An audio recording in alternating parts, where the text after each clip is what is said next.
Good afternoon, everyone. We're going to give our participants just one more minute to get audio connected before we get started.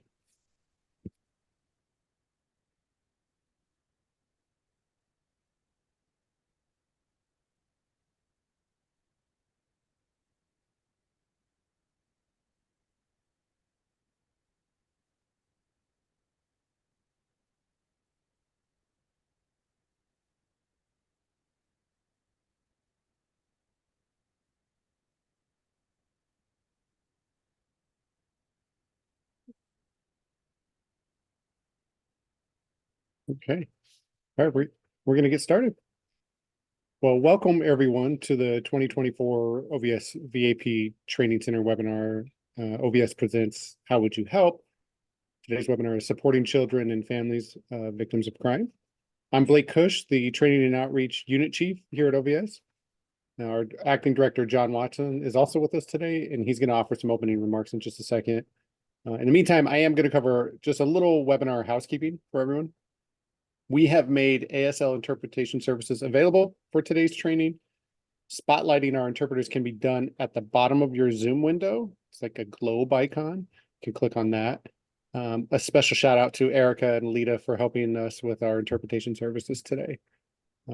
This webinar is also one webinar in a series of our webinars in commemoration of National Crime Victims' Rights Week. We hope you get the most out of it. Should you want to revisit what was covered, the webinar is also being recorded and will be published on our YouTube channel in a couple of days. You can access those recording links and other resources right on the OVS website. We will also share with all of you via a post-training follow-up email links to all of this as well. And finally, when you do exit today's webinar, you'll be directed to an evaluation survey on the presentation. Please, please, please take a couple minutes and answer the 10 or 11 questions, I think it is, and give us feedback. That's incredibly valuable, and it helps us make improvements for future trainings. It's also feedback we give directly to our trainers. So please take the time for that. With that said, I'd like to officially turn things over to the Office of Victim Services Acting Director, John Watson. Thank you, Blake. Let me just make sure my mic is on. Good afternoon and welcome to today's webinar, the second of 3 in our National Crime Victims' Rights Week themed program. The theme this year asks, how would you help? Options, services, and hope for crime survivors. This is a call to action to create safe environments for victims and survivors to share their experiences so that they can be connected with the services to help them heal. I am John Watson, Acting Director and Counsel. I'm only the temporary face of OVS. Once the Governor's Office fills the vacancy here, we will be sure to let everybody know. As Blake said, today's webinar is the second in this series. The final one is planned for April 24th at 1 p.m., so please mark your calendars. Today, we are pleased to have with us and welcome Dr. Amy Nitze from the Institute of Disaster Mental Health at SUNY New Paltz. For short, we call that IDMH. Dr. Nitze is the Executive Director of IDMH. She is a psychologist who specializes in providing mental health training in academic and non-academic settings, both nationally and internationally, with an emphasis on disaster mental health and trauma recovery. I would take up all of our time listing her qualifications. Her educational, professional, and volunteer background are both impressive and expansive. So just let me summarize by saying she knows her stuff. And Dr. Nitze is no stranger to our good work and talented colleagues. She and the IDMH were the leaders of the OVS-sponsored Victim Service Academy trainings and supervisors retreats, which were some of the most popular trainings we've ever offered. I'd like to take a moment to plug OVS's own dream team. They call themselves that. They just make me say it. Blake and Rachel, and our OVS Training and Outreach Unit for their coordination and putting this series together. With that, have a great afternoon, and thank you for your attention to this presentation. And now I'll turn it over to Dr. Nitze. Thank you so much, John, and the rest of the dream team there. At OVS, I'm really happy and honored to support National Crime Victims' Rights Week this week in this way. I'm going to share my screen. Rachel or Blake, can you just give me a thumbs up if we're You good? just have to switch your view. It's showing us the presenter view, not the, it should be at the top of the screen. Display settings, just switch it.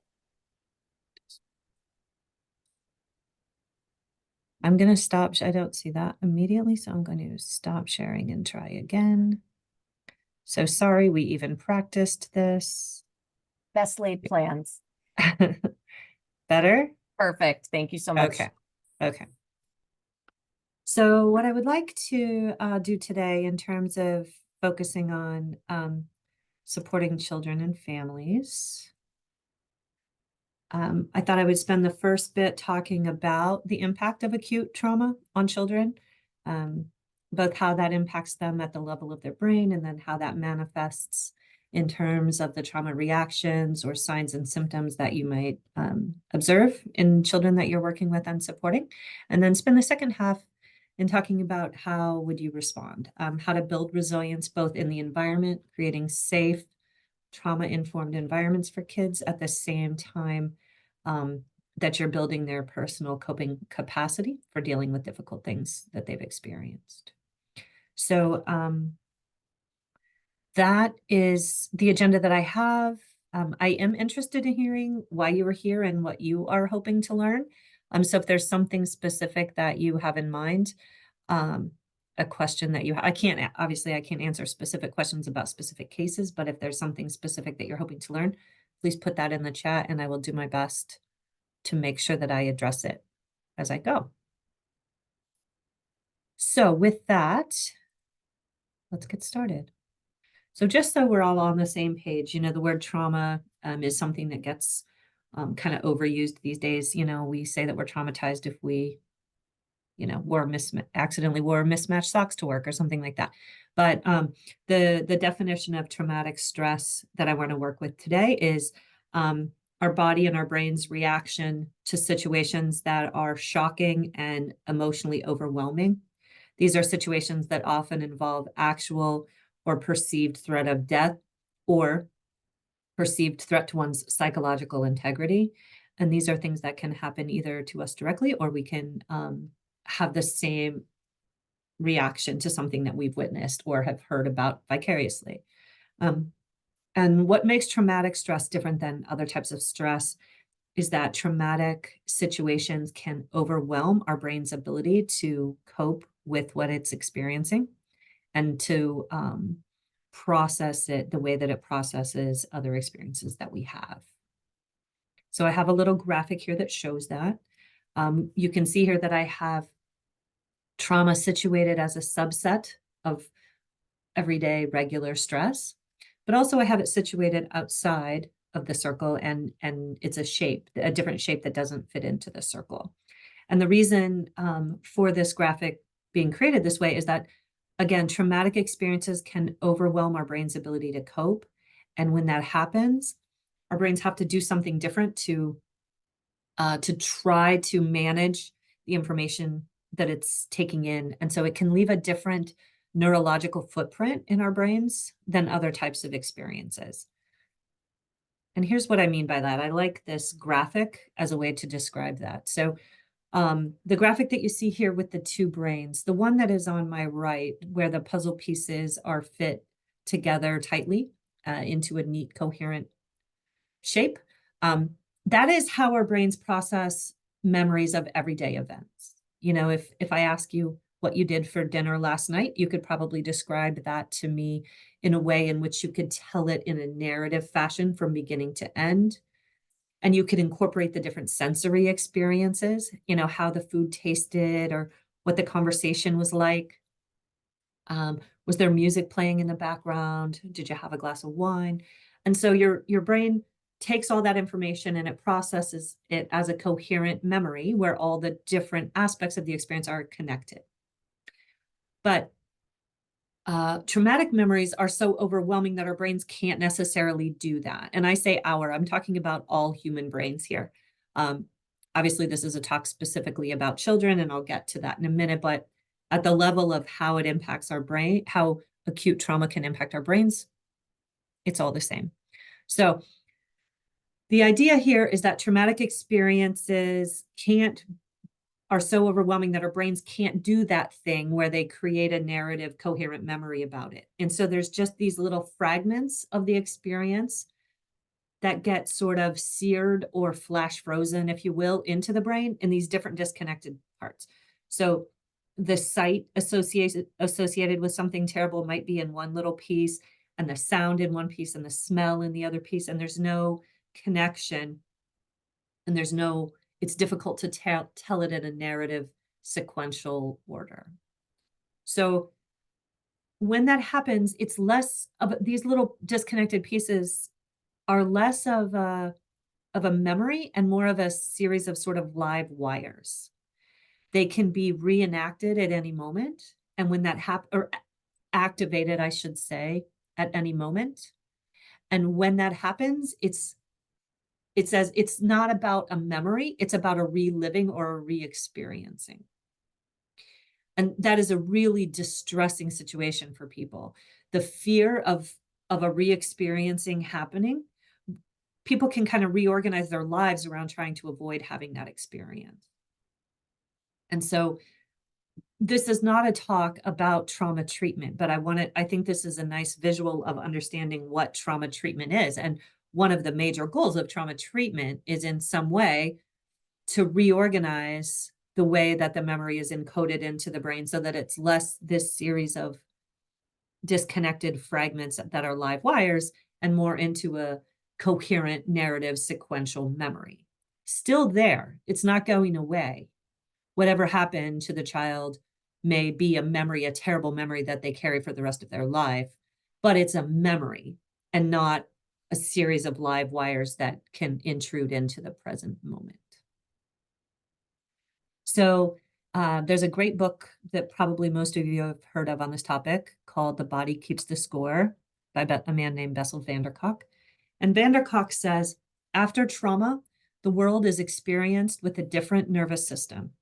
Its energy is focused on suppressing the inner chaos and avoiding new threats at the expense of living in the present. So he's saying that the inner chaos of living with the threat of those live wires being reenacted at any moment, and then finding yourself not being in the present, but being back in that place, re-experiencing the terrible thing that happened, really does become an organizing principle in someone's life, as I said a bit ago.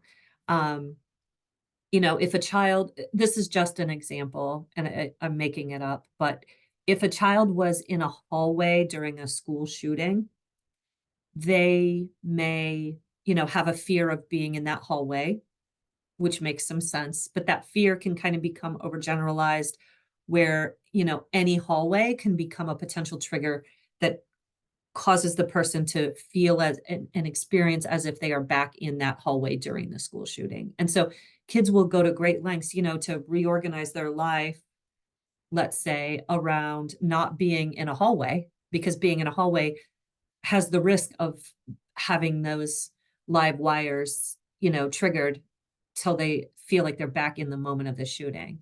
Now imagine trying to organize your life around not being in a hallway. That really starts to impact people's functioning on all kinds of levels. And kids can't necessarily, even adults, we can't necessarily communicate that this is what we're doing or why we're acting the way that we're acting. So a child may refuse to come out of their room, may refuse to go to school. That can set off a series of negative consequences. And we end up sort of treating the consequences or responding to the consequences of that and not to the actual underlying problem. So how that looks at the level of the brain. So this is an oversimplification, but I think it works for illustration purposes. For purposes of thinking about this, we can think of the brain as having two parts. The emotional part of the brain in the back, and the emotional part of the brain in the back is really amongst other functions, serves as our body and our brain's warning system, our threat detection system, or our smoke alarm. And its job is to monitor the world, monitor our environment for threats, and quickly alert us to anything that is a threat to our physical or psychological integrity. So it's always in the background monitoring, and it turns on an alarm when it notices something that could be a threat. It's really important in thinking about this, the way that this impacts children, to understand that our brains are shaped by our experiences, and this emotional part of the brain and in the back, our brain's smoke alarm, is heavily shaped by early experiences because it's the part of the brain that's developing first. And so children who grow up in environments that are pretty consistently threatening, scary, dangerous, whether that's violence in the home or violence in the community or systemic oppression of many sorts, those children's brains become wired for that experience. And so by the time they become, by the time they head off to school, kids who've grown up in threatening environments have these brains that have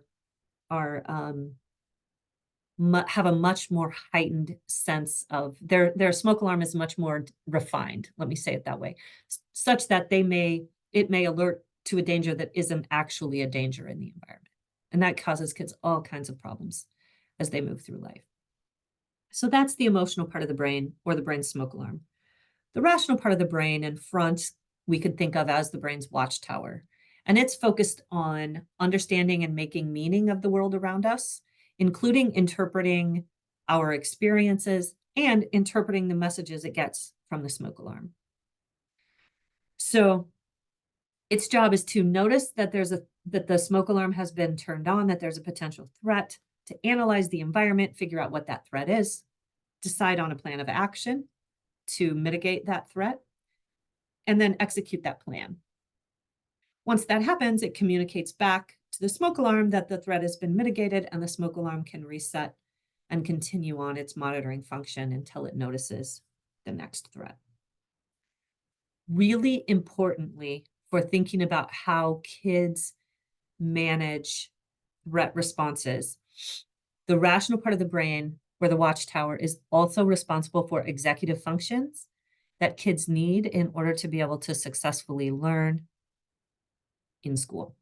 Memory, concentration, focus, planning, setting out a sequence of steps to get toward a goal, and then being able to execute those steps. So this part of the brain, when this part of the brain is disrupted by trauma, it impacts children's ability to do all the other things that we ask them to do on a daily basis. So under normal circumstances, non-traumatic circumstances, these two parts of our brain work together pretty well in a really well-designed system. So the emotional part of the brain, the smoke alarm, is monitoring the environment. It alerts us that there's a threat.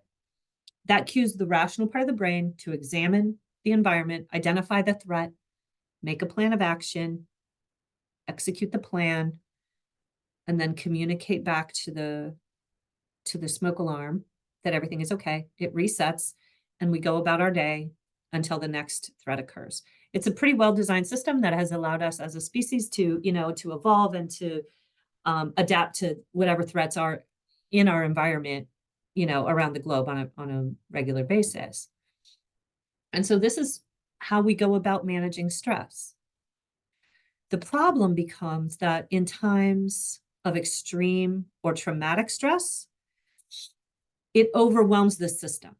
And so when that happens, it's like the smoke alarm gets stuck in the on position. And when the smoke alarm gets stuck in the on position, that constant threat alarm going off overwhelms the ability of the rational part of the brain to do its job. So we could say that the rational part of the brain goes offline or gets hijacked. But either way, we lose access to the part of our brain that we need to rationally think through a plan and execute a plan to do what we need to do to protect ourselves. And so now we just have this alarm going off and this emotional reaction to something without the ability to sort of rationally, cognitively take hold of the situation. That last arrow there says that all the brain's attention gets focused on trying to shut off the smoke alarm at the expense of other brain functions.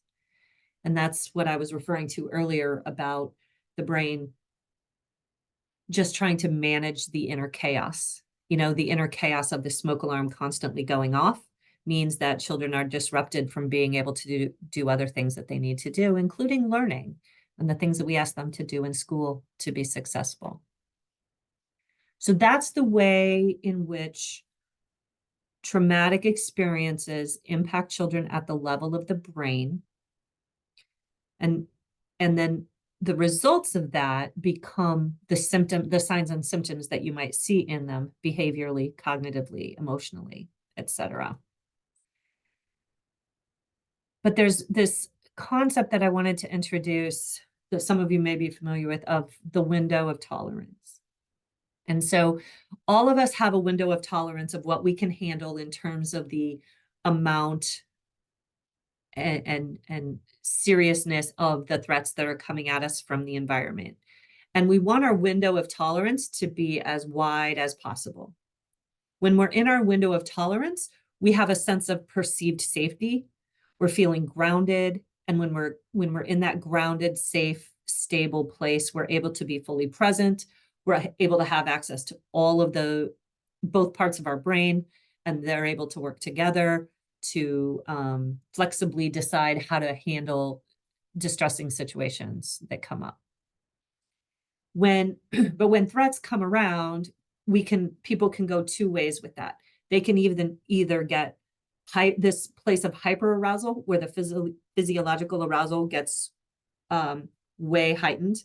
And when we're in that place, we're stuck in this threat response place. And then we're approaching situations with this sense of anxiety and or anger. We're in a fight or flight place. And when we're in that fight or flight place, we're just in threat response mode. We're just in survival mode. We're not able to really productively think through a situation. We're certainly not able to navigate our daily tasks in the same way that we normally would. These are kids you notice. When kids are hyper aroused and in that fight or flight place, they make themselves known. If you're a teacher or somebody working with kids in groups, you'll certainly, your attention will be drawn to the children who are in this hyper aroused state.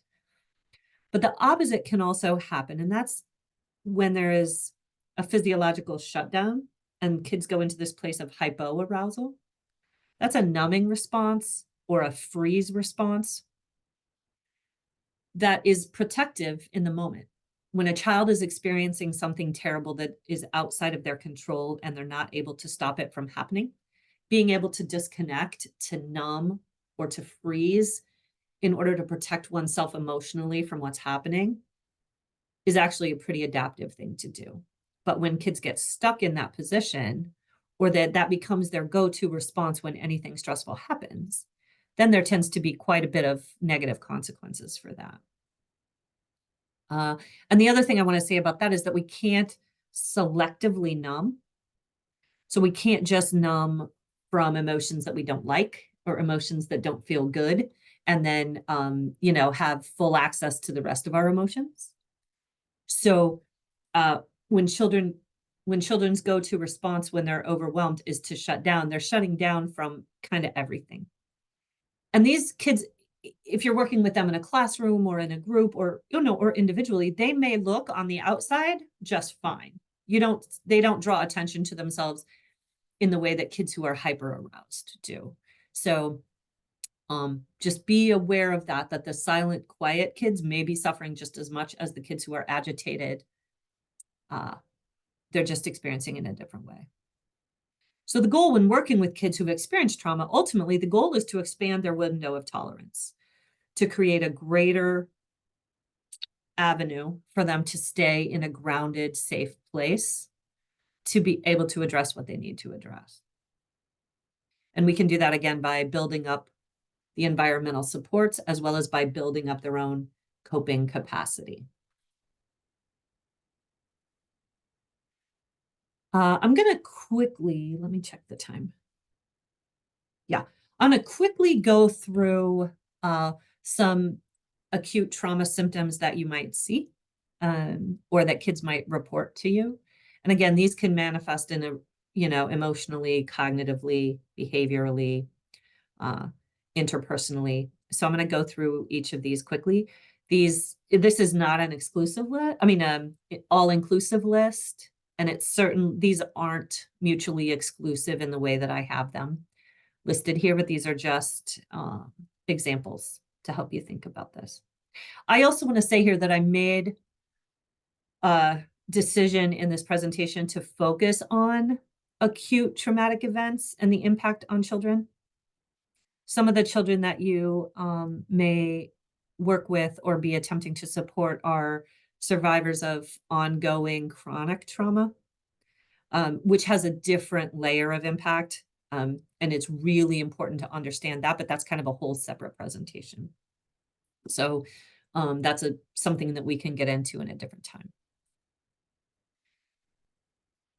I should point out here that I have these slides symptoms divided somewhat arbitrarily into immediate reactions and delayed reactions. Sometimes a child's reaction to an event doesn't have an immediate onset.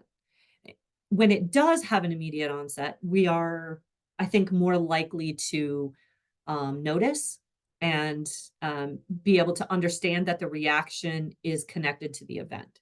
When the onset is delayed, it's a little bit harder sometimes for people to pinpoint that this is actually a delayed response to that thing that happened a while back, which can increase people's distress because they don't understand where the symptom is coming from.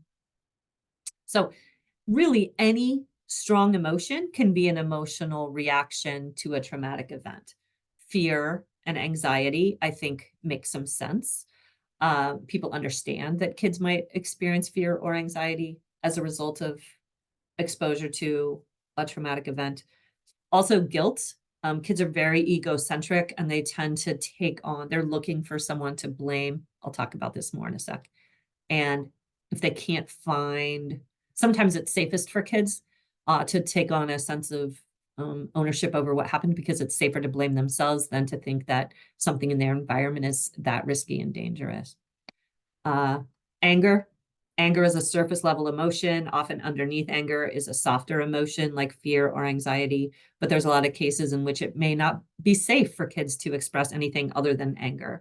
And so they may lead with anger, but please know that underneath the anger is probably one or more sort of softer, more vulnerable feeling emotions.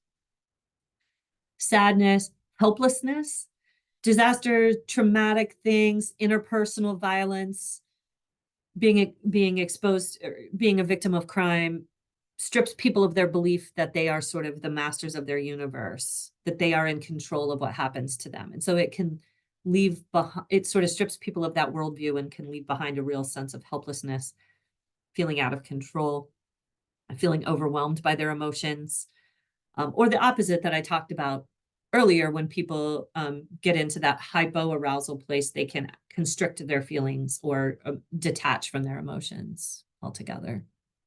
I also want to add here that people can lose the ability to regulate their emotions. And so that feeling of dysregulation is really distressing.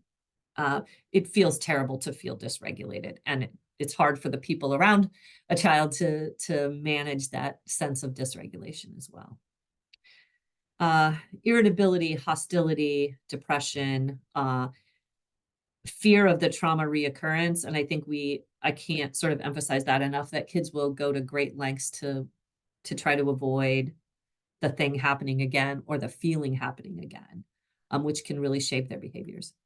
Grief, shame, and increased feelings of vulnerability in the environment, which is related to that sense of hopelessness.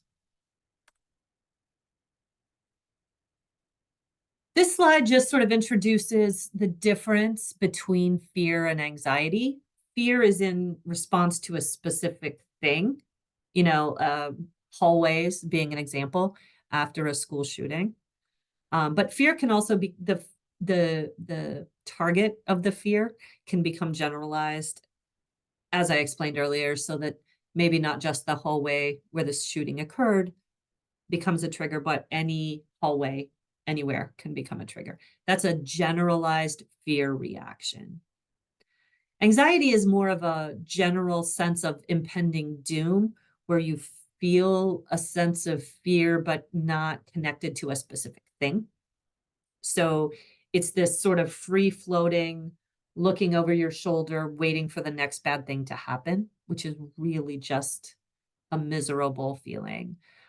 Sense of impending doom, and then the related constant hypervigilance, kind of being keyed up, waiting for the next bad thing to happen. And kids can stay in this place for a long time, and it starts to wear them down, and it starts to wear down the people around them. Being the victim of a traumatic event, interpersonal violence, a crime, is such a feeling of loss of control that kids can react by trying to control something. This can be becoming little adults who try to take on responsibility beyond their level of maturity to try to manage their environment. It could also look like bullying on the playground, just trying to get their feet back underneath them and feel a sense of control. And then there can also be, depressed mood as a result of concrete losses that happened as a result of whatever they were victimized by, and also the abstract losses of their belief in the world as a safe place, or that the people in the world are generally good, those kinds of things. And I mentioned this earlier, but children have this very normal developmental sense of egocentrism, where the world kind of revolves around them. And again, it can be safer for kids to assume that they are the problem than to assume that the world around them is scary and threatening. And so they can tend to really internalize what happened as something that's somehow their fault, or because they are a bad person, which can lead to a really sort of, as adults, it might seem like a real sort of irrational sense of worthlessness, which can lead to incidents of self-harm or even suicidality. So those were some of the potential emotional reactions. Cognitive reactions can be the result of that rational part of the brain being hijacked or going offline. And so all those executive functions that I mentioned that are connected to the rational part of the brain can be disrupted. So kids are going to have problems with memory and concentration, difficulty making decisions, being confused, being distracted, and sort of rumination, or just the tape recorder of thoughts in their head going at a really fast speed without their ability to control it. And if you looked at this list of immediate reactions and you didn't know what this talk was about, this list of things can look like attention deficit hyperactivity disorder. It can look like a learning disability. And so if we're not attentive to what's going on in a child's life, some of these trauma reactions can get mislabeled and then mistreated. Behavioral reactions, these can be things like the heightened startle response. Like kids will develop a real short trigger for having a strong reaction to something. It's closely related to that sense of hypervigilance. It's like the kids who are in that hyper arousal place, it's like they're just stuck on physiologically. And that can manifest in restlessness, agitation. It can also, the opposite, right? If they're in that hypoarousal place, it can manifest in withdrawal, apathy, avoidance. And kids will go to, again, great lengths to try to avoid anything that might put them back in that place, which can manifest in all kinds of different behaviors. Kids can develop a sense of learned helplessness. Again, I can't kind of overstate what happens to one's worldview, how one's worldview changes when you're the victim of a crime or an interpersonal trauma, in terms of the feeling of helplessness that you experience during that moment and how that can become generalized. Kids could engage in thrill-seeking kind of high-risk behaviors. And I also should point out, I think it's helpful to remember that kids can also have some regression in terms of behavioral developmental milestones that they may have achieved. If children have stopped wetting the bed, they may start wetting the bed again. If kids had overcome the normal developmental sense of separation anxiety that they have. They may go back to having pretty intense separation anxiety. That is almost always temporary, but it can be really disturbing and scary for the adults around them who love that child. And then physical reactions, how I can summarize this is that being stuck in the on position, that sense of hyperarousal, when that's happening, the hormones, the cortisol and the other hormones that are circulating in the body, those are intended to be short-term bursts of hormones that allow us to do what we need to do to keep ourselves safe. But when we get stuck there and that cortisol and those other hormones and chemicals keep circulating, it becomes toxic on the body pretty quickly. We're not intended to be absorbing those on a regular basis. And so that can really disrupt any system in the body. So really then can manifest in any kind of symptom. Gastrointestinal symptoms, respiratory symptoms, the fatigue and exhaustion that happens by the being stuck in the on position for so long. Sleep disturbances and nightmares are common, and they can be kind of hard to treat. We know how to treat PTSD, but even in the best PTSD treatments, sleep disturbance and nightmares and the hypervigilance tend to be the symptoms that stick around the longest. They're a little more resistant to treatment, which is really hard because kids need to be able to let their guard down, settle back into that window of tolerance to be able to go about, return to their normal ability to function. I also want to mention here somatization. So somatization is the physical manifestation of an emotional reaction. And kids do this anyway when they don't have words for what they're feeling that can be channeled into physical symptoms. And so, a kid saying that their tummy hurts and that they don't want to go to school, their tummy may very well really hurt. And their tummy hurts not because they have the flu or something's wrong physically, but because they're having an emotional reaction that's getting channeled physically. So kids may, come to the attention of the school nurse before they come to the attention of anyone else because their symptoms can manifest physically.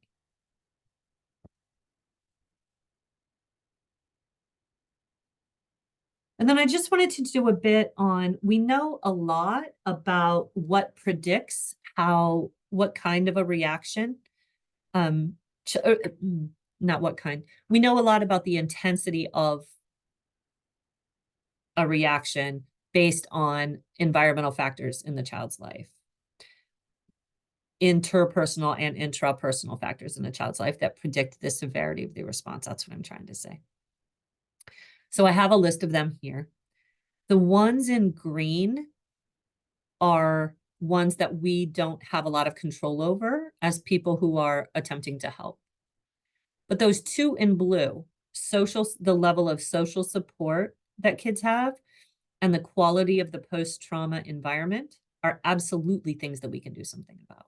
And so we can do some things to mitigate the intensity of the response of the reaction that a child will have or the symptoms that they will go on to manifest by the way that we offer social support and the way that we structure the post-trauma environment.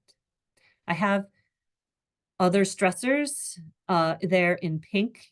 I couldn't decide if those were things that we could control as responders, as helpers or not. So I put them in pink. I think there are things that we can do to mitigate other stressors in a child's life to allow them to be able to focus on recovery from the traumatic event, but there are also other stresses in their life that we may not be able to navigate.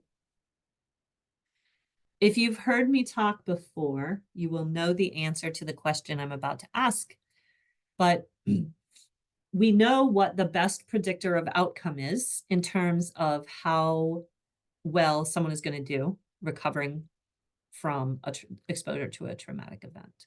What is that thing? What is the best predictor of outcome? The answer is the degree of social support that a child perceives themselves to have. And so that is just such a clear pathway for what we can do to support kids. And I'll talk a lot more about how we can do that in just a bit.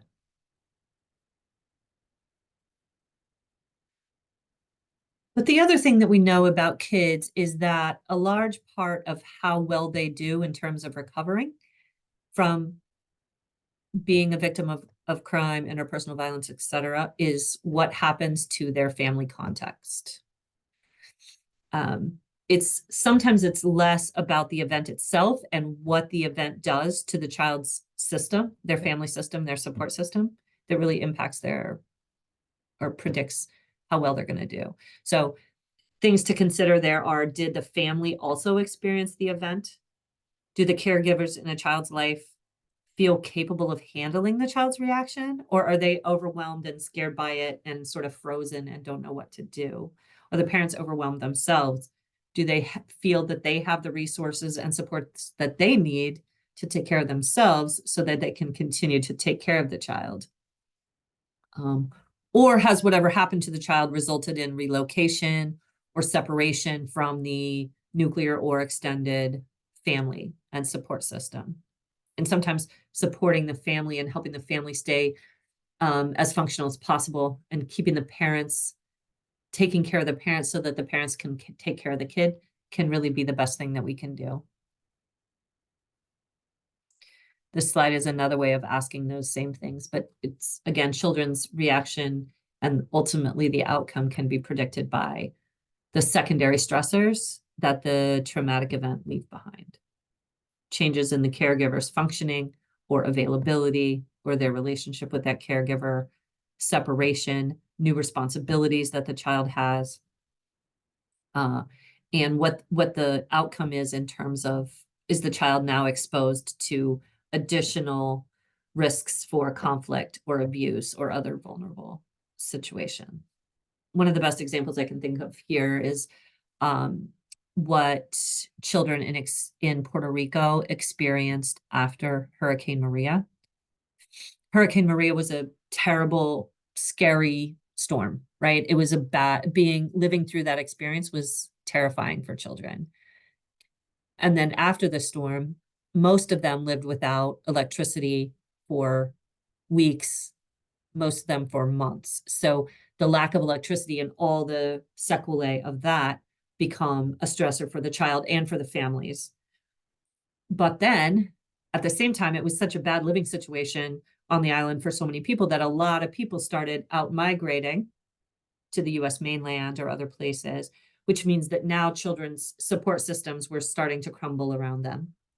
And then they started closing schools. And so now children were being bused to other parts of the island, to new schools, and the children were being separated from their normal, whatever the classroom of children might have now be dispersed to 3 or 4 different schools. They've lost their teacher, they've lost their friends, they've lost their extended family, they're living without electricity.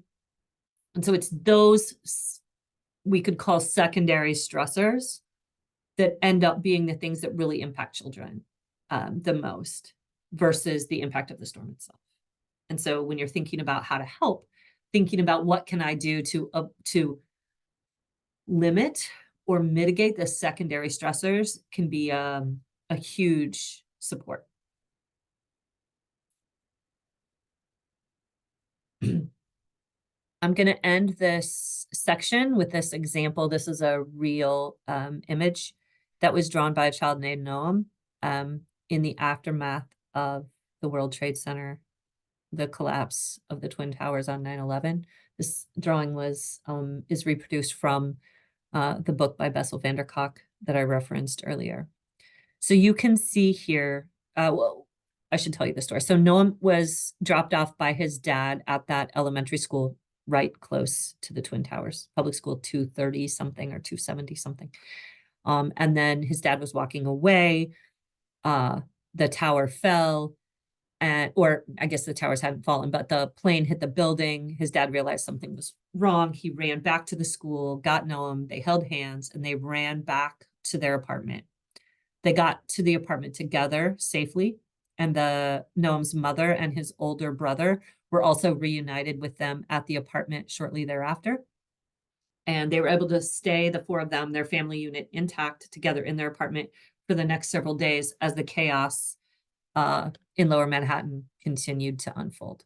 So a few days after the event itself, someone asked Noam to draw a picture of what he saw. And so you can see here that he saw the plane, you know, part of the plane sticking out of the building, all the smoke, and you can see that he saw people jumping. And then when someone, which is something that a 5-year-old should not have to see. And then you'll see that down at the bottom, there's this kind of in the middle to the my right of the door, that little door at the bottom of the middle tower. He added that dark circle. And when someone asked him to tell about the picture, what he added there was that dark circle is a trampoline, so that the next time people jump, they don't get hurt. That is a pretty amazing start at mastery over the event for a 5-year-old child.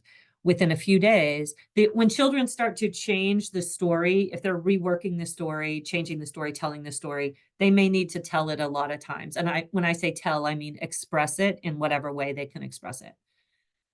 And you know that a child is starting to make a recovery when they start to take mastery over the experience by changing the story, so that the good guys start to win, so to speak.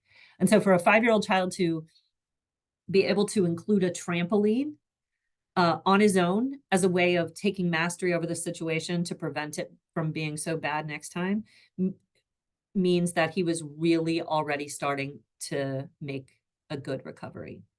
The reason I include this here is because I think it demonstrates what can happen when a child experiences something terrible, but the secondary stressors are limited. The child's family stayed intact. He was able to go back to his home, stay in his home safely with the people around him.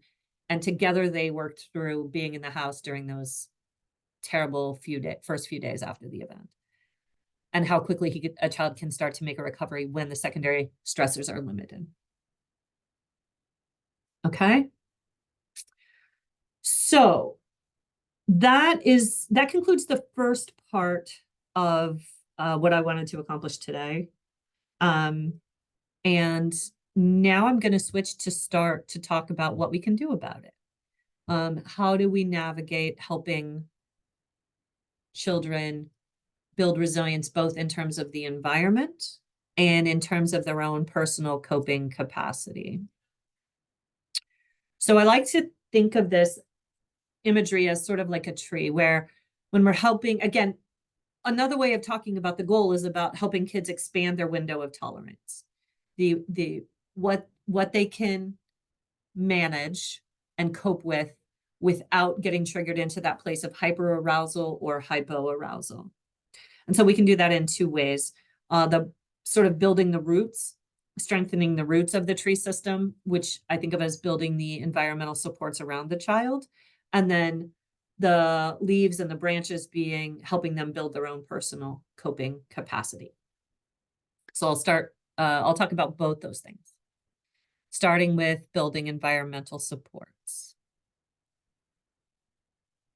So in 2007, Stephen Hauffall and 19 other of the world's leading experts on this stuff got together and they said, what do we know about what people need in their environment in the early aftermath, the early to mid aftermath of a big traumatic event? And they looked at all the available literature, all the research literature, all the sort of clinical wisdom of people who do this work, and they were able to boil it down into these 5 things: safety, calm, connectedness, efficacy, and hope. And so if we're thinking about building environmental supports around kids as a way of supporting them after they've been a victim of a crime or some other traumatic event, if you can think about what can you do in your role with a child to build up one or more of these 5 elements or one of these 5 principles, then you're on the right track. So I'm going to just go through each of them a little bit. So recovery can't start to happen when somebody doesn't feel safe.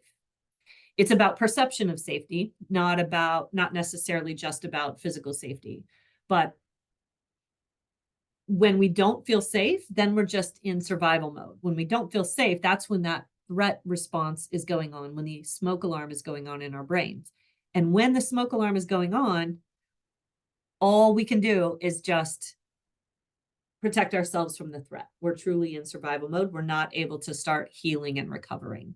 And so sort of thing one in supporting children is reestablishing a sense of safety in their environment, which can be hard to do if the threat is ongoing. I was in Puerto Rico. It was about, I think it was late December or early January, December 2019 or January of 2020.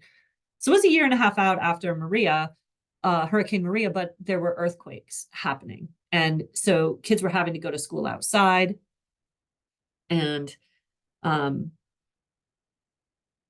earthquakes had started, so close after the island certainly hadn't made a full recovery from Hurricane Maria yet. And I was talking about this topic, and a teacher in the audience stood up and said, well, how do I help kids feel safe when the ground is still shaking? And she meant that literally, like the ground is still shaking. How can I help kids feel safe? But it was such a profound metaphor for me of the challenges that we face in terms of trying to support kids if the environment around them doesn't feel safe. So it's a challenge, but the challenge is that I would, sort of pose to you is what can you do to create a perception of safety as best you can, even when the environment is still a threat. So kids need safety in the environment that they're in. They need safety from a recurrence or reminders of the event itself. And these safety becomes important, obviously, as soon after the event as you can, but also it's going to come up again, and it's going to come up at points of change and transition in the child's life. Little changes, going from one class period to another class period, or one day to the next day, one grade to another grade, one school building to another school building. Points of change and transition can predictably mean that a child is going to struggle a little bit more. And so really thinking about structuring, creating as much support and structure around those particular events as you can is important. I think the other biggest thing that I can recommend here is about creating predictable structures and routines. Ambiguity breeds anxiety. I'm going to say that again. Ambiguity breeds anxiety. And so the more that we can do to limit the amount of ambiguity in a child's environment, the more likely we are to then be offering an environment that creates a perception of safety to the best that we can. And if the old routine isn't possible because of whatever happened, then create a new one. Even if it's a temporary one in the situation that you find yourself in with the child, even if it's just for this day, here's the routine, and communicating that to the child, here's the routine for the day, have it written down so the children can see it, follow it, whatever you need to do.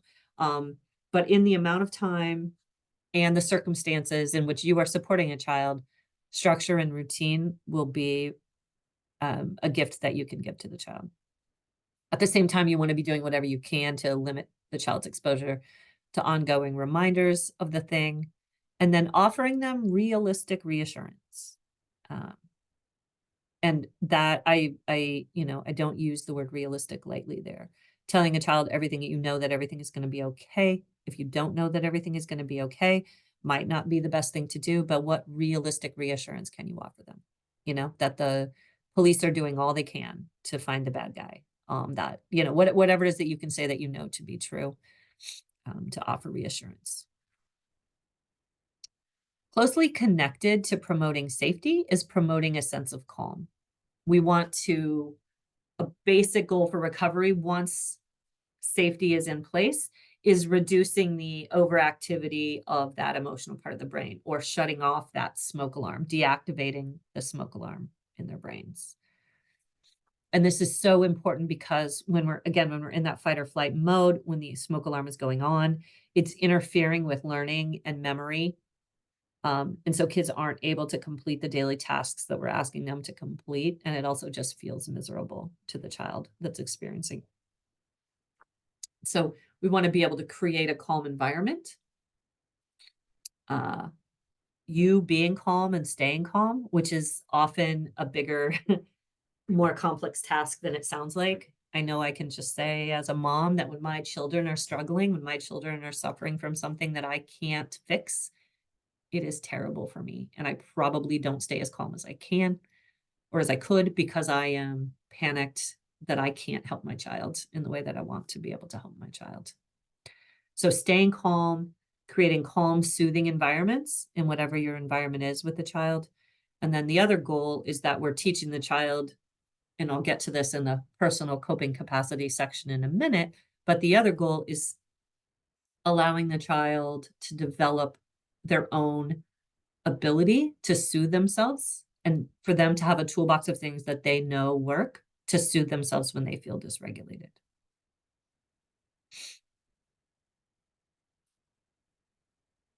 The next one is promoting efficacy. And efficacy, personal self-efficacy, is the belief that one is capable of mastering one's environment, setting out, achieving the goals that one sets out to achieve, being able to overcome challenges to reach desired outcomes. And in our culture, in sort of Western culture broadly defined, the development of efficacy is a really important developmental task. And disruptions in personal efficacy that are the result of being victimized by something, if we don't get kids back on their feet that way and help reestablish that sense of efficacy, it can have it'll have a negative developmental cascade over time. So this is super important. But this is both personal efficacy and collective efficacy, meaning one's group, whatever that is, a classroom, a school, the community, the church or faith group, that they can work together to overcome challenges and achieve goals. And so we can promote efficacy by offering opportunities for children to have a sense of autonomy, to have a sense of altruism, and to have age-appropriate choices and control. So depending on what the situation was that the child experienced, are there age-appropriate ways that you can hand some choices and control over the situation back to the child? Can they decide whether they attend the vigil? Can they, or the hearing, the court hearing, or the, whatever the event is around, whatever circumstances are, whatever's happening in relation to what the child experienced, giving them choices about how much and to what extent and when they engage in those things is a really important aspect of this. Autonomy, things that you can give them tasks to do that are with a high likelihood of success to help reestablish their own ability to do things and achieve goals. Also giving children the opportunity to experience a sense of altruism, meaning allowing them to help and not just be the receivers of help. Altruism is can be a really healing factor for kids. It promotes their sense of mastery and their sense of competence. And that's really what we're looking for here in this, with this principle of promoting efficacy, is how do we give children, build in opportunities for mastery and competence and success in ways that are age appropriate to allow them to get back on their feet in terms of their belief in their ability to achieve what they set out to achieve. And the next one is, I think I've talked about already, but it's about promoting connectedness, which we know predicts outcome. Strong research support for the positive effects of social support from loved ones and from social groups, and of sustained connection to one's attachment figures after something bad has happened. And it's less about the actual support available objectively and more about the ways that children perceive that support.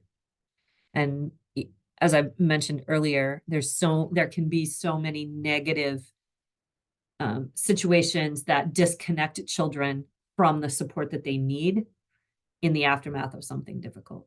And so in whatever your role is with the child, you can be the support for the child, and you can also work to establish or reestablish connections with attachment figures and with other supports, including other children. So if you're working in a classroom or some other group setting, and encouraging activities that build in mutual assistance, mutual support, cooperative, inclusive activities versus ones that are competitive in nature. Tasks that include group goals rather than individual goals. And offering these opportunities for connectedness will also help kids reestablish a sense of meaning and purpose, which is also super important. So connectedness, connectedness, connectedness. And then the last one, in terms of the 5 principles that we know kids need in the early aftermath of something difficult, is the installation or reinstallation of a sense of hope. I've mentioned a few times that disasters and trauma and victimization leave behind a sense of helplessness, and closely related to that sense of helplessness is a sense of hopelessness. One of the best ways to instill or reinstill a sense of hope is to focus on the other 4 principles: safety, calm, connectedness, and efficacy. When kids start to experience and re-experience those things, a sense of hope will tend to follow.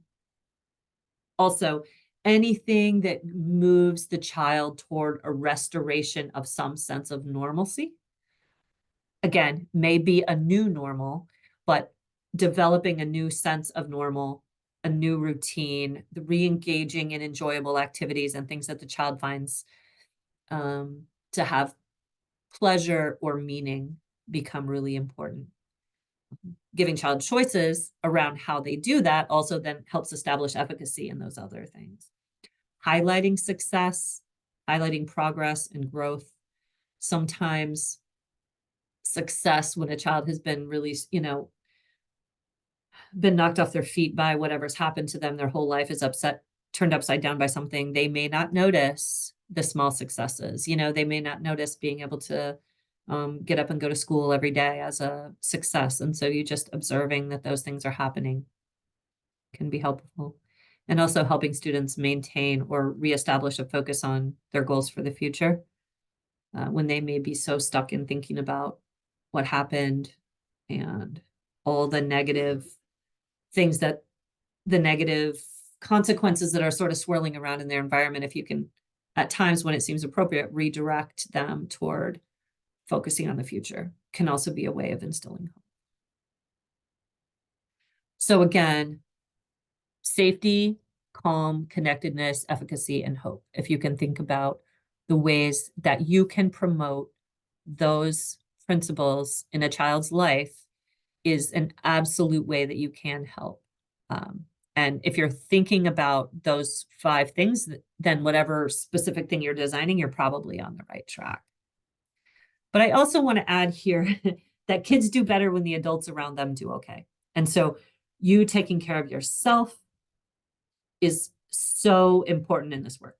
The long-term prognosis for children exposed to trauma is predicted in large part by the ability of the adults around them to stay okay, to remain psychologically available to them, to be able to reassure and protect them, and be able to sit with them and listen to their experiences and help them make sense of that. And in order to do that, caring for yourself is not selfish. It's sort of, it's an obligation. It's a responsibility in doing this work because the kids need you to be okay.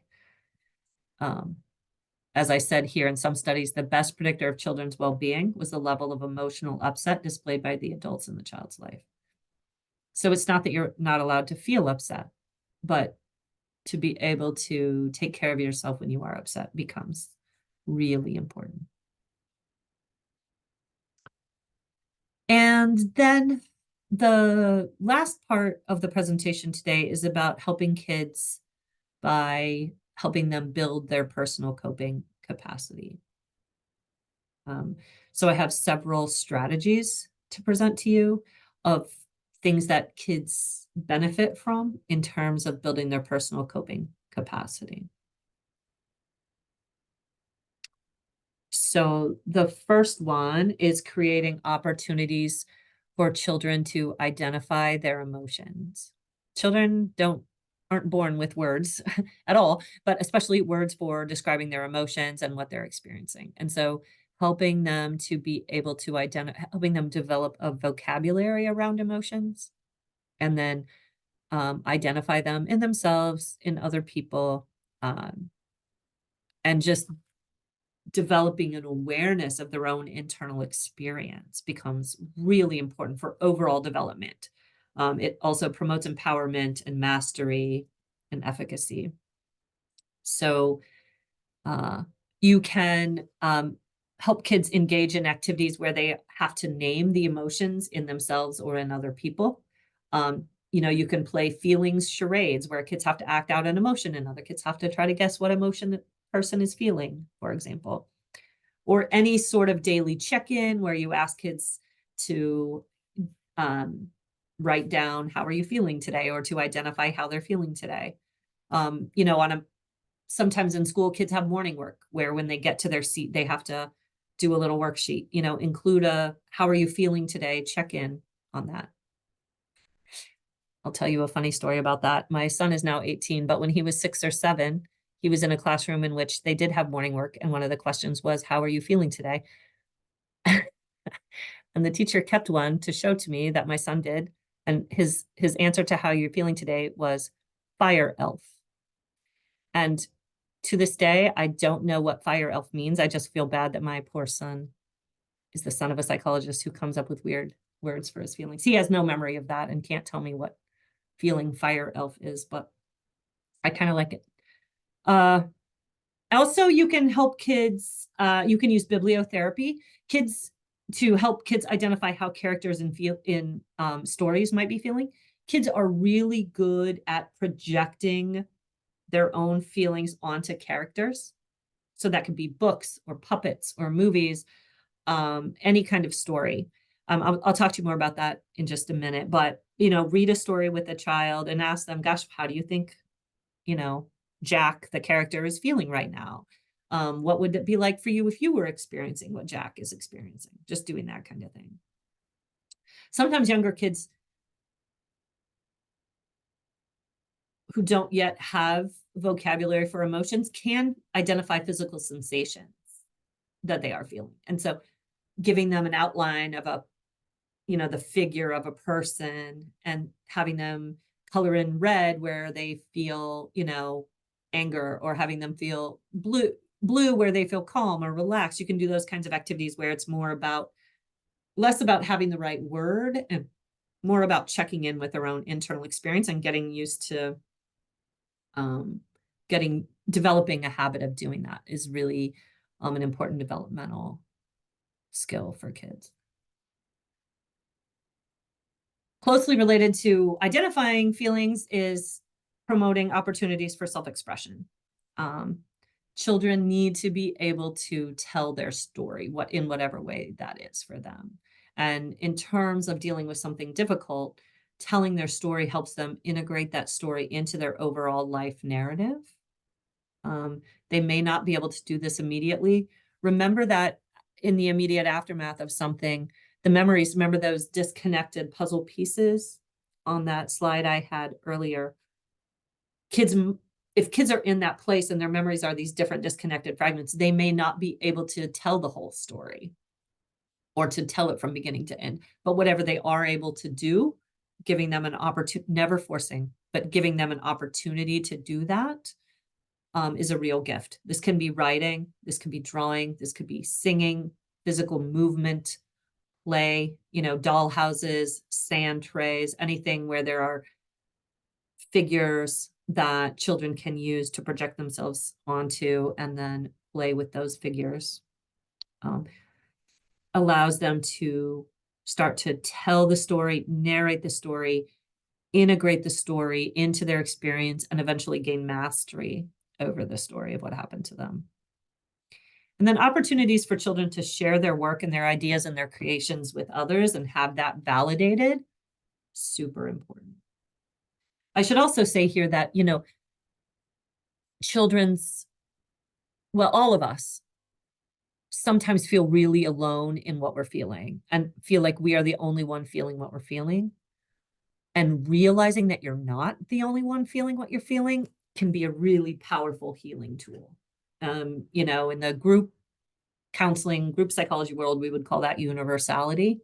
And universality is one of the healing factors of group processes. It's just the awareness that, oh my gosh, I'm not the only one carrying around this sense of shame around this thing that happened to me.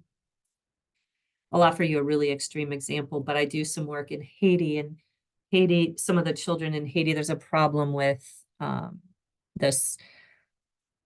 They use the term restavek, but it's essentially a child slave situation where parents in the countryside are sending their children into the bigger cities with wealthier families. I don't know, under some illusion that the children are going to be taken care of and sent to school, and the children end up, just kind of being used for domestic servitude. And I have a colleague there who was offering trauma-focused CBT, trauma-focused cognitive behavioral therapy for children in Restavek. And he and I were having a conversation, and I said, tell me, are you doing the trauma-focused CBT individually or in groups? And he said, oh, no, we have to do that individually. We can't put kids in Restavek in groups because there's so much shame involved in being a Restavek that they don't want to talk about that with other kids. To which I said, that is exactly why you have to put them in groups. They need to be with other people to realize that that shame-based emotion that they're experiencing, that other people are experiencing it as well. There is so much healing in that group experience, particularly for things associated with shame and guilt, like being the victim of a crime. And so if there are ways for kids to connect with other kids who've experienced something that they've experienced, the benefits are, magnified quite a bit. And then children, like the rest of us, need to feel heard and understood and validated by another human being. It's at the core of healing. There's no magic wand for helping someone heal, but if there was, it would be empathy. Just listening to what the child is experiencing and understanding it from within their frame of reference and communicating that understanding back to them so that they feel heard and understood is so powerful. And when we're closely connected to a child who's been hurt, it's really hard, and I'm saying this as a mom and as a psychologist, it's really hard to just sit and listen to the kid's own experience of it without getting worked up about our own reactions to it. But it's an absolute gift to a child. Even if there's nothing we can do to fix whatever's wrong, we can listen and hear and understand, which activates the child's natural healing capacity to kick in. And so, validating is just acting as a mirror, listening to what the child is communicating and then reflecting it back to them. Sometimes we're afraid to, I think, reflect feelings because we might get the feeling wrong. But I want to invite you to go ahead and try that. And it's okay to get it wrong. If a child is telling you something that happened to them and you say, gosh, it sounds like you're really feeling sad about what happened. And the child says, no, actually, I'm not sad. I'm just really, really angry. That's great. Now the child has clarified, you've clarified with the child, you've developed a connected mutual understanding. That's no harm has been done there. There are some things that we say when we're trying to reassure people and help them feel better that turn out to often be a little dismissive. It's not the end of the world if we say these things, we all do them, but I would invite you to think about trying to say them differently. When we tell someone not to feel bad, don't feel sad, don't worry, don't cry. Gosh, if telling someone to stop feeling what they're feeling worked, I would be out of a job, which would be fine. I'd be okay with that. But you know, we wouldn't have problems with the world. If I could just say, don't be sad anymore, and that stops the person from being sad, well, great, but it just simply doesn't work. And it leaves the person feeling often more alone and maybe feeling bad about themselves for feeling what they're feeling. And so sitting with someone while they're feeling the feeling is a more powerful supportive intervention than telling them not to feel it. The same goes for those next two bullets. Try not to think about it and let's talk about something else. Those are attempts to change the subject. And usually when we do that, it's because we don't know what to say or we don't know how to handle the story that the person is telling us. And so, or we're uncomfortable with it. And so we're trying to change the subject. But again, that often leaves the person feeling dismissed or misunderstood. It's really an invalidating thing to try to change the subject when what's on the child's mind is really painful and difficult. And so it tends to have the opposite effect. And usually telling someone to not think about what they're feeling or not think about what they're thinking about actually reinforces them to think about it. So it's not as helpful as it's intended to be. That next one, I know how you feel. We do that to each other a lot. We'll say things like, oh, I know exactly how you feel because I had this experience too. That is a risky thing. You may know how they feel if you've been through that thing, but you may not. Your experience of that thing may be vastly different than the person's feeling. And so if you think you know how someone feels, tell them by reflecting back to them what you heard them say. You know, instead of saying, I know how you feel, try to say, it sounds like you feel scared. Because you heard them say that, not because that's how you felt when that thing happened to you. The next one is a little tricky, but any reference to something being God's will or being, you know, God's plan or those kinds of things, unless you're ordained to make such a pronouncement and you know that the person in front of you subscribes, I guess, to that same faith tradition, this is something to stay away from. Being the victim of an interpersonal crime or some other traumatic experience really can deeply mess with someone's faith. Sometimes it makes them or causes them to double down on their faith and really rely on their faith, or the opposite can happen and people feel disconnected from God. They start to question, how could the God I believe in let this happen to me? There's so much there and so much complexity there that unless you are trained to talk that way, just encouraging you to stay away from it. And then these last ones, it could be worse. At least you still have something, any phrase that starts with anything you're about to say that starts with the phrase at least, I would encourage you just not to say it. Whatever happens from there is going to be an attempt at sort of a reframe or an attempt at trying to help the person see the silver lining. And there may be a time for that, but that's probably best left to a therapist in a clinical setting, in a therapeutic relationship in which the therapist has judged that the timing is right to help the child sort of rework their cognitive processes around what happened. But early on, we don't want to do that. We don't want to try to say, well, you know, an extreme example is that this is a true story. My sister lost her 16-year-old son. And at the funeral, some people that in my sister's church who loved her and were trying their best to support her, I heard one of them at the funeral say to my sister, at least you still have your girls. At least you still have your daughters. Well, yes, my sister still has 2 daughters, but having her daughters has literally nothing to do with the pain of having lost her son. And when people that you love and people that are trying to take care of you say things like that, I know for my sister, the reaction was, wow, even the people who love me the most in the world don't understand how bad this is for me. And it left her feeling more alone, like no one gets how bad this is. And so we really want to stay away from those kind of, again, that was an extreme example, but I use it to illustrate the point of how harmful those at least statements can be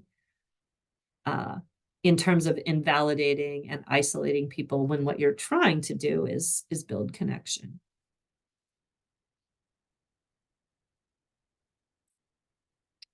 Okay. The next strategy is sort of a global strategy, but it's kids need, we all do, a toolbox of good coping strategies that we know work, that we can call on when we need them. And so we can help kids develop and practice a whole range of strategies around relaxation, mindfulness, exercise,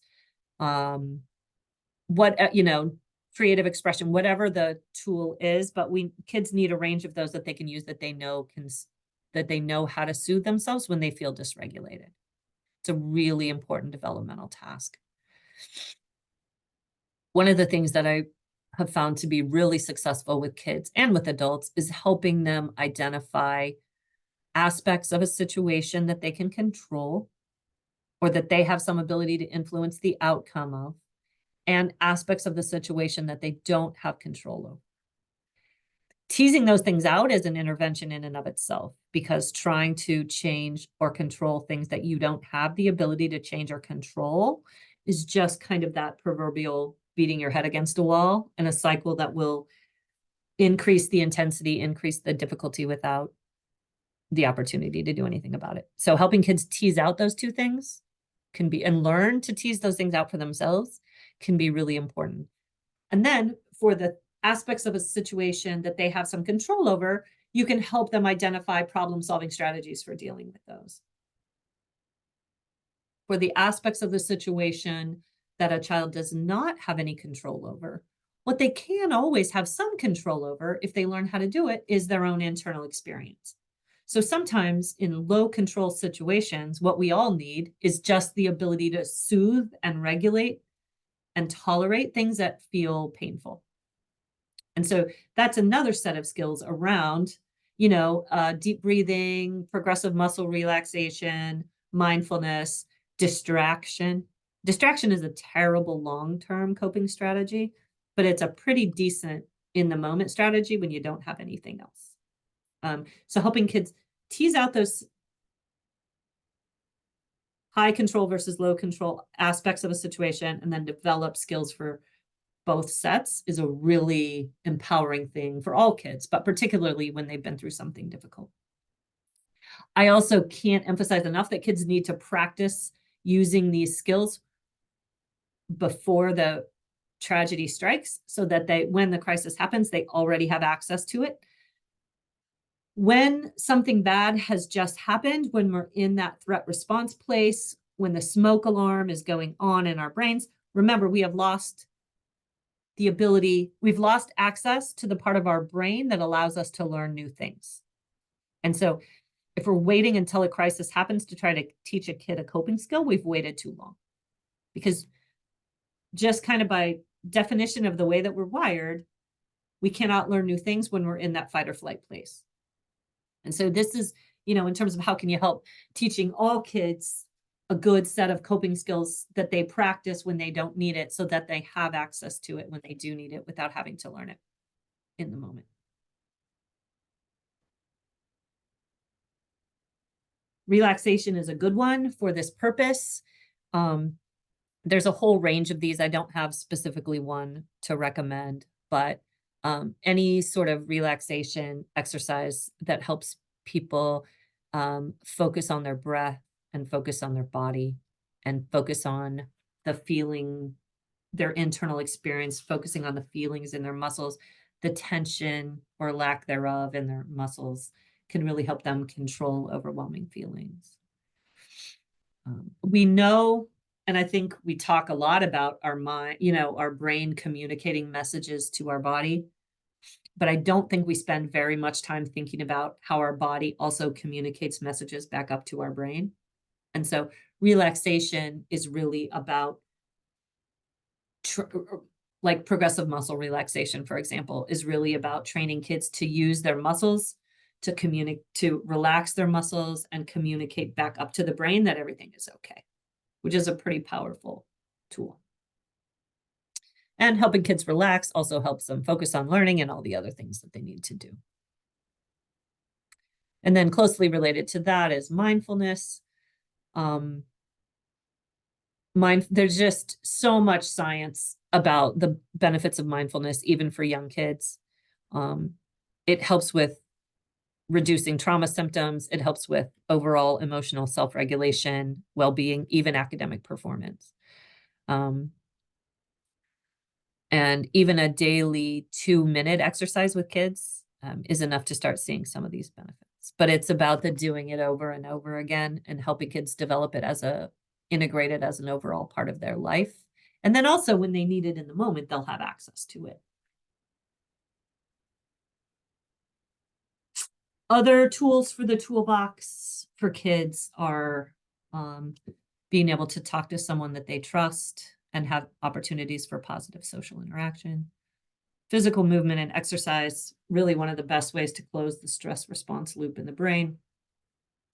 Positive, distracting activities, sports, hobbies, reading, whatever. Keeping a journal, which is that self-expression concept. Other opportunities for creative expression. Maintaining a schedule. This allows kids to create their own predictable structure, predictable routine.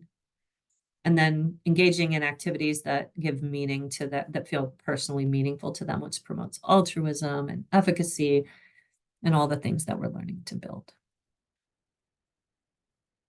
So those are some examples of strategies. Again, certainly not a exhaustive list, but I think it gives you the overall idea. And again, it's about kids having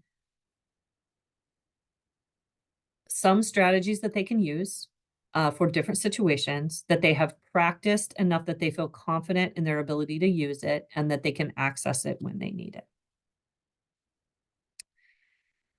And then I just wanted to spend the last bit of time here talking about specifically about bibliotherapy.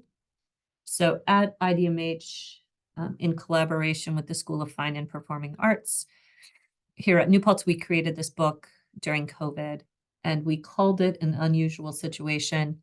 Again, we created it as a tool that people could use with children during COVID, but we specifically did not name the situation so that kids could project whatever difficult situation they were experiencing potentially into this book and find meaning from it. So I'm just going to kind of talk you through it. I have a link at the end. This book is available for free to download from our IDMH website. We also have a coloring book version if you want kids to be able to engage with the book by coloring. We have a workbook for older kids that they can use to sort of respond to some of the ideas and expand on some of the ideas in the book. It's available in English, Spanish, Haitian Creole, French, Ukrainian, Russian, Hebrew, and Arabic. And you can get all those for free from our website. So again, bibliotherapy is helping kids process what has happened to them by identifying with characters in the story. And they can learn about themselves and their own struggles through relating to, connecting to, comparing and contrasting to the situations that the characters in a book go through. It also goes to that sense of universality that I talked about a minute ago.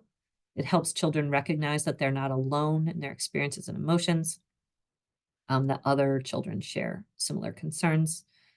And they can also learn vicariously about ways to cope with what they are feeling by learning about what the characters in the book are going through.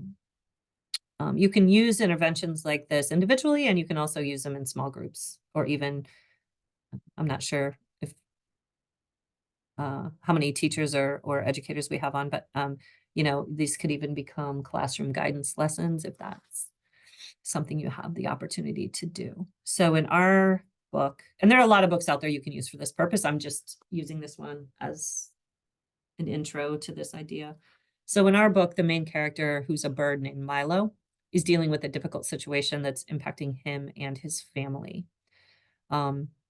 We chose a bird because we thought that maybe children anywhere in the world could identify with a bird, maybe has seen a bird, as opposed to some of the other animals that we considered.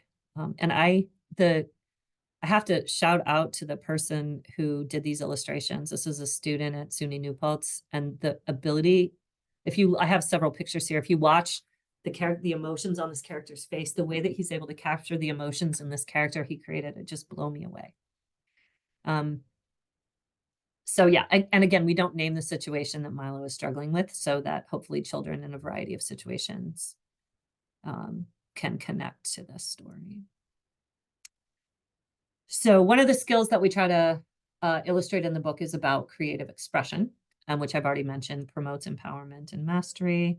The book talks about as the story goes on, the character is struggling. He's experiencing some physical symptoms. He's having some emotions. He doesn't know what to do. He doesn't know who to talk to. He finally decides to tell his sister.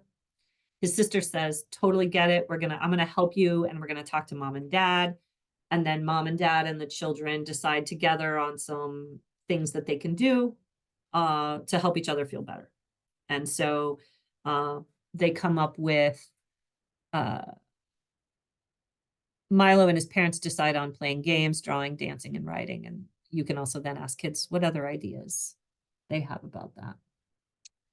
And this is, again, they're recognizing that they can't change the situation, but there are some things they can do to cope. And that's where these ideas come in. Also, identifying emotions. You can see here the text of the book says Milo was having some weird feelings in his body, like knots in his belly. Sometimes he was also sad. He wanted to cry. He felt nervous. So it's starting to sort of unpack how a child might be feeling. And so the opportunity for a child to reflect on, do they have similar reactions to Milo? Do they have different ones? To sort of name some of the feelings Milo might be feeling. Again, all good stuff.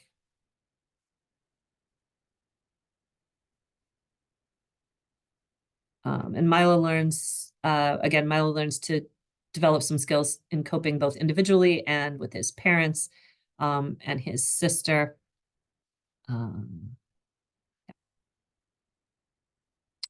So again, this is just one resource, and it's a book you can download. It's free, coloring book version, a workbook version for older kids to engage in the topic as well, available in multiple languages. But there are lots of other resources like this out there. So please, if this is of interest, feel free to get on the IDMH website and download it. I do have the link to the book there. And also some other resources of my institute, including some tip sheets. And we also have a YouTube channel that has other trainings that we've done, recordings of webcasts we've offered, and some examples of psychological first aid and some other potentially helpful interventions. So that concludes the lecture part of my presentation, and I'm gonna stop sharing now. And Rachel, Blake, if there are questions in the chat that I can address, I would be happy to do so.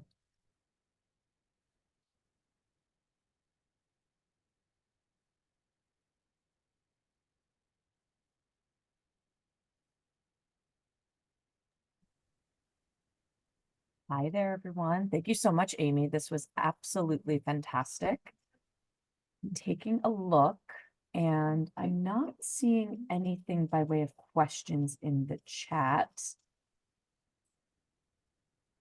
Did you have a look at the Q&A? We do have 2 Q&A. I'm just not sure if they were responded to yet. I can read them. Yes, could you read them? That would be great. I sure can. So the first one is, can you speak to the best coping mechanisms to introduce to children struggling with traumatic reactions?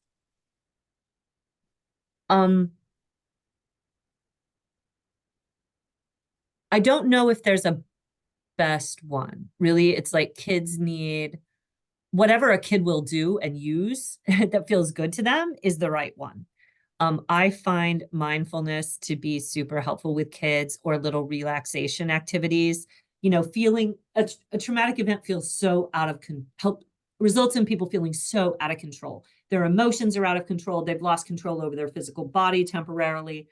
And so anything that offers them the opportunity to regain a sense of control, which is obviously something like mindfulness, relaxation, any little, you can find these everywhere, little scripts for little, progressive muscle relaxation things with kids, where it's like, there's one that's like, pretend that there's a bee on your nose. And so then you're tensing and releasing your face muscles. And then like, pretend there's an elephant sitting on your belly. So then you're tensing and releasing your, your muscles in your core, those kinds of things. But engaging kids in a number of those, watching what they respond to, and then sort of helping them make a plan for those.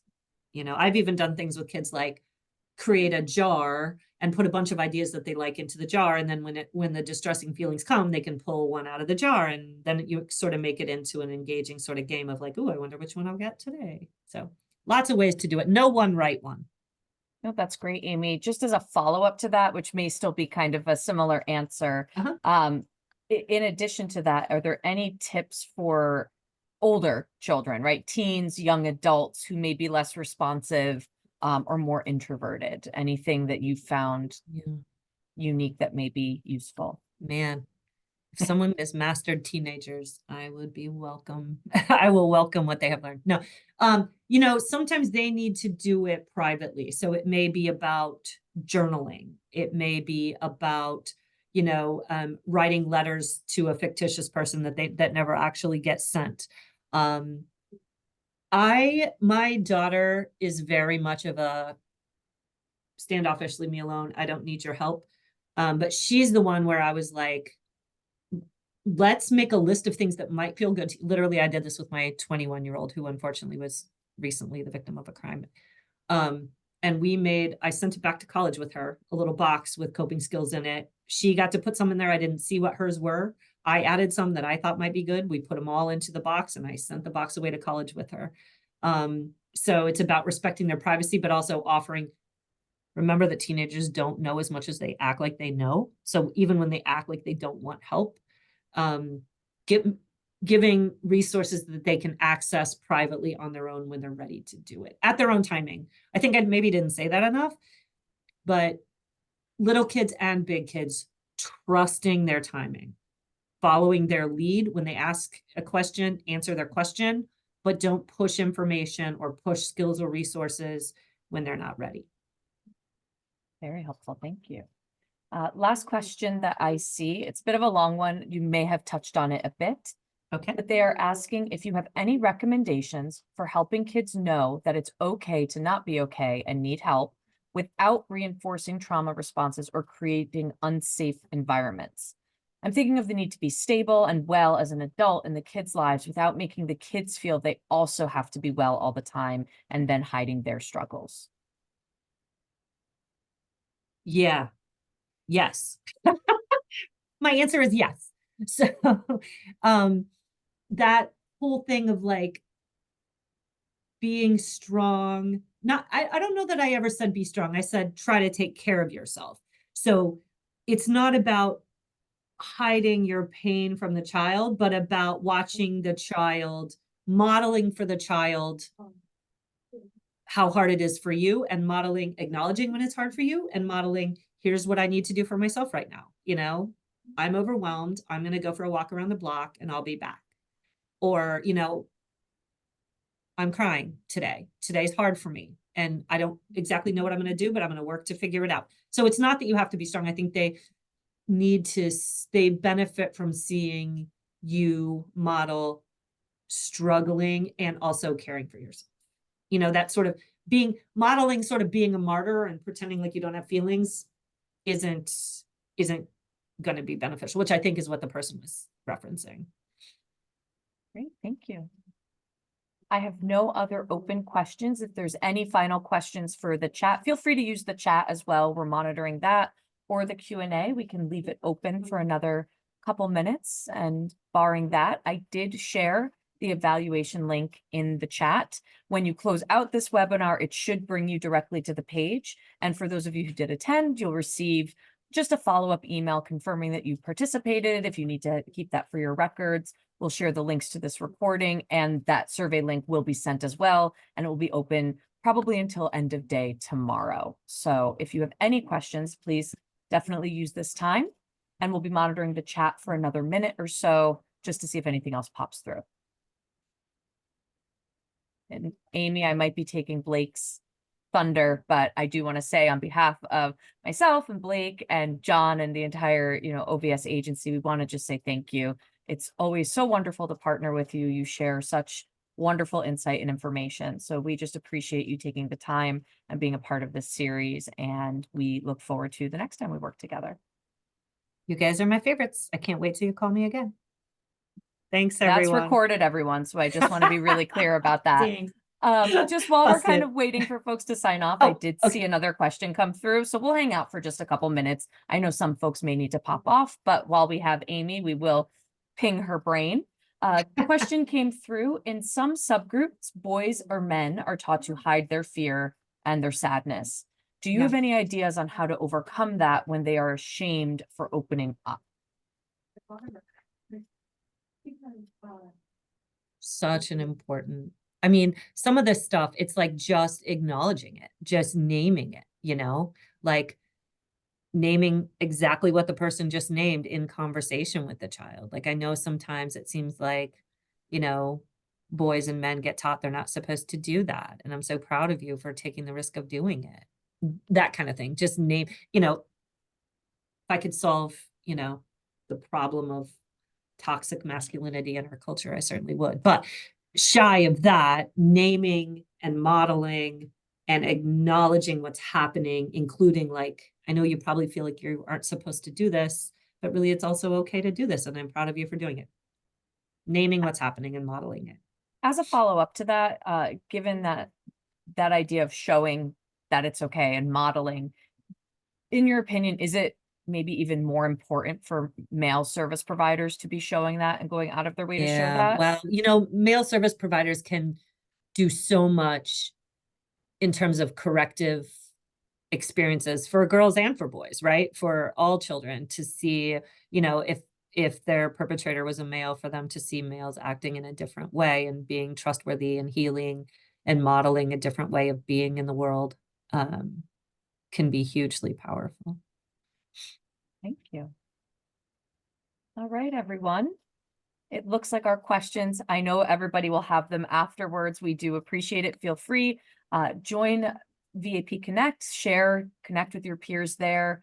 Do please fill out that evaluation. It should only take about 2 minutes. It is enormously helpful. We'll share it with Amy, but we also use it internally, not only to help us do our jobs better, but to continue to seek the types of trainings that you all are looking for so that we can continue to add tools to your toolbox. With that being said, I want to thank everyone for joining us. And thank you to the we'll see you interpreters soon. too. I hope I talked slow Yes. enough for you. They have been wonderful. Alita and Erica, big thank you. It's so wonderful to have you and to help us, make sure that that goes as smoothly as possible. Just really quickly saw a note. There's a famous picture of an officer crying, holding a little girl. That's a really powerful image Oh, that there we someone go. shared. That is something that may be, very easily Googleable and things to show. Yeah. And maybe, I like that idea. Stories of men, real stories of men who've struggled with things, first responders who've written about their stories, things like that. That's a really good idea. It's bibliotherapy at a different level. All right, everyone, Thanks, you have everyone. a wonderful day. Please join us next week for our next Wednesday session at 1 o'clock. It's the last in our National Crime Victims' Rights Week series. We'll be hosting Lisa Good from Urban Grief, and she'll be speaking about allyship and showing up in community for those that need help. So we do hope to see you there, and have a wonderful day. All right.